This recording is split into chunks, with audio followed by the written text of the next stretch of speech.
Hi உறவுகளே! எல்லாரும் எப்படி இருக்கீங்க? எல்லாரும் நல்லா இருப்பீங்க நம்புறேன். இப்போ பார்த்தீங்கன்னா, ஒரு வீடியோ ஒண்ணு பார்த்தேங்க. அந்த வீடியோல பார்த்தீங்கன்னா, இன்ஸ்டாகிராம்ல தான் அந்த வீடியோ பார்த்தேன். அந்த வீடியோல பார்த்தீங்கன்னா, ஒரு தாய் வந்து வந்து ஒரு வந்து ஒரு அவேர்னஸ் வீடியோ குடுத்துருக்காங்க. என்னன்னு பார்த்தீங்கன்னா, அவங்க குழந்தை வந்து கல்யாணம் பண்ணி 5 வருஷம் கழிச்சு தான் அவங்களுக்கு ஒரு குழந்தை பொறந்திருக்கு. அந்த குழந்தை பெண் குழந்தை. அந்த குழந்தை எல்லாரையும் போல தான் அந்த பொண்ணு அந்த பிள்ளைய வந்து செல்லம் குடுத்து நல்லா வளர்த்துருக்காங்க. வேலைக்கு போற ஒரு அம்மா. இருந்தாலுமே கூட அவங்க வந்து அந்த குழந்தைய பார்த்துக்கிட்டு வேலைக்கு போயிட்டு இப்படி தான் இருந்திருக்கிறாங்க. அப்ப அந்த குழந்தை சரியா சாப்பிடாததுனால அவங்க என்ன பண்ணியிருக்கிறாங்க, சாப்பிட மாட்டேங்கிறாளேன்ட்டு என்ன பண்ணியிருக்கிறாங்க, அந்த செல்ஃபோன குடுத்துருக்குறாங்க. செல்ஃபோன குடுத்த உடனே அந்த குழந்தை என்ன பண்ணிருக்கு, நல்லா சாப்பிட ஆரம்பிச்சிருக்கு. சாப்பிட்டு அது பாட்டுக்கு எல்லா குழந்தையும் போல நார்மலா விளையாட ஆரம்பிச்சிருக்கு.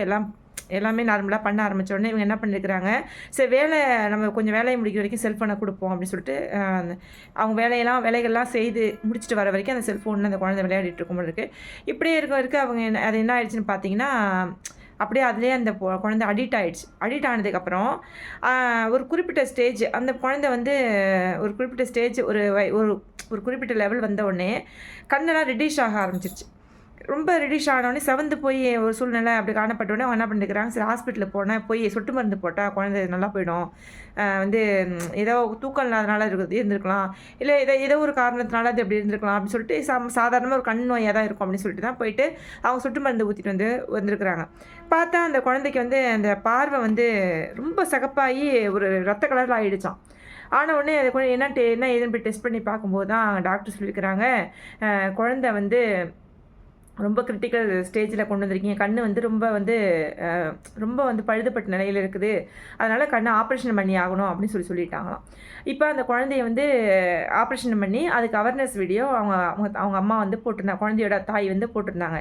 இதை எதுக்கு சொல்கிறேன்னா, ஒரு சில தாய்மார்கள் என்ன பண்ணுறாங்கன்னு பார்த்தீங்கன்னா, அந்த காலத்துலலாம் பார்த்தீங்கன்னா, நம்ம தாத்தா பாட்டி காலத்துலாம் பார்த்தீங்கன்னா, அவங்கலாம் வந்து எந்த செல்ஃபோனை கொடுத்தாங்க, எந்த எந்த தொலைக்காட்சி பெட்டி இருந்துச்சு, எந்த வானொலி பெட்டி மட்டும் தான் இருந்திருக்கும் இல்லையா? பிள்ளைங்க அவங்க பாட்டுக்கு மணலில் போய் விளையாடுவாங்க, அங்கங்கே போய் விளையாடுவாங்க, அழுக்கில் விளையாடுவாங்க. அப்போலாம் எந்த ஒரு நோயும் கிடையாது. ஆனால் எப்போ வந்து நாகரிகம் வளர ஆரம்பிச்சிச்சோ, எப்போ அந்த டெக்னாலஜிலாம் வந்து இந்த அறிவியல் விஞ்ஞானம் வளர ஆரம்பிச்சிச்சோ, அப்பயே புது புது நோய்கள்லாம் வர ஆரம்பிச்சிருச்சு. இப்போ இதை எதுக்கு நான் சொல்ல வரேன்னா, ஒரு சில தாய்மார்கள் தன்னுடைய குழந்தைகள் சாப்பிட வைக்கிறதுக்கும், தன்னுடைய வேலைகளை பார்க்கறதுக்கும் அந்த செல்ஃபோனை கொடுக்குறீங்க.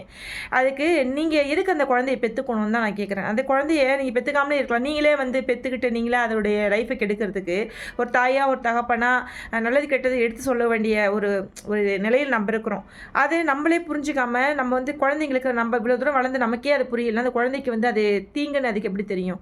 தீங்குன்னு தெரிஞ்சு நம்ம அந்த குழந்தை கையில் அதை கொடுக்குறோன்னா, நம்மளே அதை விஷத்தை கொடுத்து சாகடிக்கிறதுக்கு சமம். ஏன்னா அதனால் தயவு செய்து எல்லா தாய்மார்களுக்கும் ஒன்று சொல்கிறேன், பிரதர்ஸுக்கும் சொல்கிறேன், யாருமே சொல்கிறேன், குழந்தைகளுக்கு செல்ஃபோனை கொடுக்காதீங்க, செல்ஃபோனை கொடுக்காதீங்க. இதுதான் நான் சொல்ல வேண்டிய ஒரு அவேர்னஸ் வீடியோ.